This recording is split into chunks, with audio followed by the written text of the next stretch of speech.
Hello, this is me Faimi আর come back with another new blog. আজকে আমি আসছি পিৎজা ক্লাবে। তো পিৎজা ক্লাব সম্পর্কে যদি বলতে চাই, সত্যি কথা বলতে পিৎজা ক্লাব সম্পর্কে আমার একটা অনেক বড় ভুল ধারণা ছিল যে আমি মনে করেছিলাম এখানে বড়লোক বাবা পিৎজার উশৃঙ্খল যে সন্তান পিৎজারা রয়েছে তারা এখানে মূলত ফুর্তি টুর্তি করে। হয়তো আপনি বলতে পারেন যে আসলে আমি এরকম কি আজে বাজে বকতেছে। আসলে ভাই আজে বাজে না বকলে ভিডিওটা কেউ দেখতে চায় না, ভিডিওটা অনেক লেইম হয়ে যায়, ভিডিওটা অনেক বেশি বোরিং হয়ে যায়। তো একটু আজে বাজে বকে নিলাম, বাট এখন থেকে আমি আসলে কাজের কথাগুলোই বলবো। সেই সাথে বলে নেই আজকের আমার ট্যুর পার্টনার হিসেবে আছে ফুড ব্লগিং এর ম্যারাডোনা বিরাজোহী। সো তার উপরে আমি আসলে অগাধ ভরসা করতে পারি এবং আজকের পুরো ভিডিওটা আসলে সে কনসালটেট করবে আমাকে, কারণ আমি এরকম একটা জায়গায় আমি আগে কখনোই আমার বাপের জন্মে আসি নাই। ইনফ্যাক্ট আমি জানিও না এর থেকে আর ভালো ভালো কোনো রেস্টুরেন্ট আছে কিনা ঢাকা শহরে, বাট আমার কাছে এটা মনে হয়েছে খুবই ভালো। সো যে কথাটা বলতে চেয়েছিলাম যে বাংলাদেশে আর সুস্থ ধারার যে কন্টেন্ট সেগুলো আর নাই। এখন সবাই শুধু কৌতুক আর হাস্যরসাত্মক বিষয়গুলো নিয়ে কন্টেন্ট চায়। রাজনীতি থেকে ক্রিকেট, শিক্ষা থেকে মোটিভেশন স্পিকার, সব জায়গায় শুধু কৌতুক আর হাস্যরসাত্মক বিষয়। কারণ এগুলো ছাড়া তো আপনারা দেখেন না। কারণ আমি যদি আজকে আসে একটা পিৎজার ছবি নিয়ে আমি আসলে যদি একটা ফুড ব্লগিং করতাম বা একটা কিছু ইনফরমেশন দেওয়ার চেষ্টা করতাম, আপনারা তো সেই জিনিসগুলো নিতেন না। আজকে যদি একটু নেচে নেচে আপনার পিৎজা খাওয়ার একটু ভিডিওটা ছাড়তাম, তাহলে দেখতেন যে মিলিয়ন মিলিয়ন ভিউ হয়ে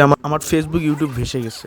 যাই হোক, অনেকক্ষণ পর মেনু কার্ডটা হাতে পেলাম, এখন একটু ভালো লাগতেছে। তো মেনু কার্ডটা ধরে ধরে পিৎজা ক্লাব নাম হলেও আসলে তাদের অনেক অনেক খাবারের একটা সমাহার রয়েছে। আর অনেক ধরনের খাবার থাকলেও আমাদের আসলে সেদিকে চিন্তা নেই। আমরা যেহেতু এখানে পিৎজা খাবো বলে আসছি, তাই আমরা আসলে পিৎজার দিকেই বেশি নজর দিচ্ছি। আর একটা জিনিস জেনে খুশি হবেন, এখানে প্রায় 12 রকমের পিৎজা পাওয়া যায়। যদিও আমার কাছে পিৎজা বলতে আমি দুইটা স্বাদই বুঝি, একটা কম ঝাল একটা বেশি ঝাল। এর বাইরে আমি আসলে পিৎজা কেমন হয় আমি আসলে সত্যি বলতে পারবো না। তো কম ঝাল আর বেশি ঝালের যে পিৎজাটা আছে, বেশি ঝালের পিৎজাটার নাম হলো নাগা পিৎজা, ওই পিৎজাটাই আমরা অর্ডার দিছি। এছাড়াও এখানে আরো বেশ কিছু কোয়ালিটির পিৎজা আছে, যেমন বারবিকিউ পিৎজা, এবং এমন একটা পিৎজা আছে যেই পিৎজার মধ্যে এক পিৎজার মধ্যে 4-5 রকমের পিৎজা। তো ওই পিৎজাটা আমরা আসলে অর্ডার দেই নাই, কারণ আমাদের আসলে 4-5 রকমের পিৎজা খাওয়ার মুড এবং ব্যালেন্স আমাদের আসলে কোনোটাই নেই, কারণ আমরা হইলাম একজন বাজেট ফুড ব্লগার। যাই হোক, পিৎজার গল্প হইছে মেলা। এবার আমি আপনাদেরকে একটু রেস্টুরেন্টটা ঘুরে ঘুরে দেখাবো যে রেস্টুরেন্টের আশেপাশের অবস্থাটা কি রকম। তো ঘুরে ঘুরে দেখে যা বুঝলাম যে এখানে আসলে ছবি তোলার মতন অনেক ভালো ভালো কিছু জায়গা আছে। সো ভিউয়ার্স, এখানে দেখতে পাচ্ছেন এখানে একটা ফটো ফ্রেমস আছে। তো এখানে আসলে কেন এটা করছে আমি জানি না, কারণ এটা খুব একটা আমার কাছে ভালো লাগে নাই। এবং চারিদিকে যে অংশটা দেখতে পাচ্ছেন এখানে একটা কাপল বসে আছে। যাই হোক, ওদেরকে আর নিলাম না। এমনিতে জায়গাটা আসলে আমার কাছে খুবই বেশি কুল মনে হয়েছে, কারণ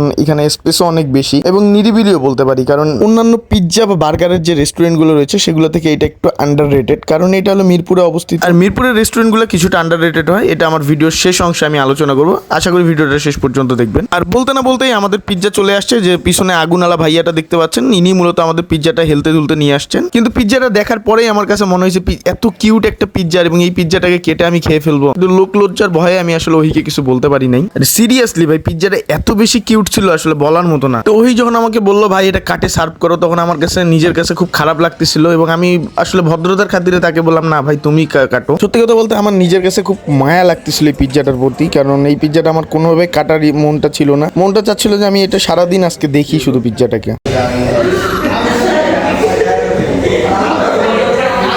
যাই হোক, প্রকৃতির নিয়ম এটাকে কাটতে হবে, আমাদের খেতে হবে, কারণ আমরা না খেলেই পিৎজা আলারা কিভাবে চলবে। যাই হোক, ওই ছবি তোলা শেষ হলে এটা আমরা কাটবো এইরকম সিদ্ধান্ত নিলাম। তো ইনক্লুডিং সবকিছু মিলাই এই পিৎজাটার দাম পড়েছে 640 টাকা। পিৎজা খাওয়ার সময় অনেকেই বলে টেন্ডার জুসি, বাট আমাদেরকে এরা কোনো জুস দিয়ে গেল না, তাই আমি আসলে বলতে পারতেছি না পিৎজাটা আসলে জুসি কিনা। এখন জুসটা কি আমাদের আলাদাভাবে কিনতে হবে কিনা এটাও আমি আসলে বলতে পারতেছি না, ওইকেও জিজ্ঞেস করতে পারতেছি না। আপনারা যদি জেনে থাকেন অবশ্যই কমেন্ট বক্সে এই বিষয়টা আমাকে জানাবেন।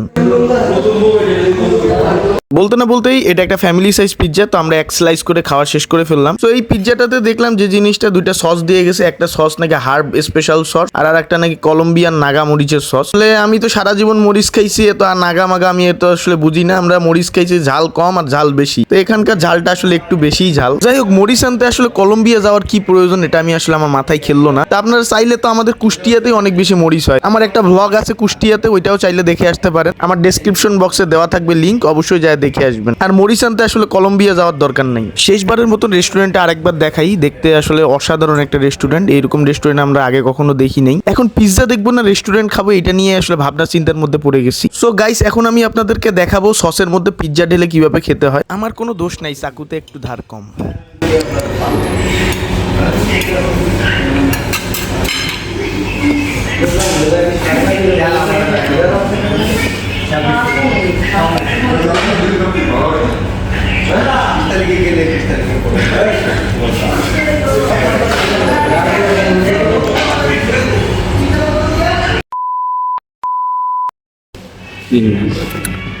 কেমন লাগলো? ভালো, ঢাকা অনুপাতে বেশ ভালো, আন্ডাররেটেড জায়গা। মিরপুর একে বেশ পপুলার জায়গা হচ্ছে পিজা ক্লাব। যদিও পিজা বার্গের কারণে ওইভাবে ফোকাস পায় না, কিন্তু এদের ফুড পান্ডায় বেশ পার্সেল যায়, ফুড পান্ডা রিভিউ হবে, আমারও বেশ ভালো লাগছে খাওয়াটা। তো ওই হিসেবে ভালো।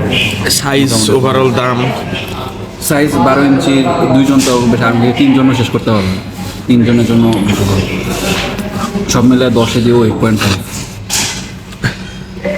তা তোমার মতে কি রিকমেন্ডেড? অবশ্যই। সো দেখতেই পেলেন একটা সফট একটা রিভিউ ছিল এই পিৎজাটা সম্পর্কে, এবং আমি যেহেতু এগুলো সম্পর্কে খুব কম জানি তাই ওহিকে দিয়ে আর কি রিভিউটা দেওয়ালাম। যাই হোক, ভিডিওটা এখানেই শেষ করছি। আশা করি ভিডিওটা ভালো লেগে থাকবে, এবং ভালো লেগে থাকলে অবশ্যই চ্যানেলটিকে সাবস্ক্রাইব করুন, ফেসবুক পেজটিকে ফলো করবেন। এই বলে শেষ করছি। আল্লাহ হাফেজ।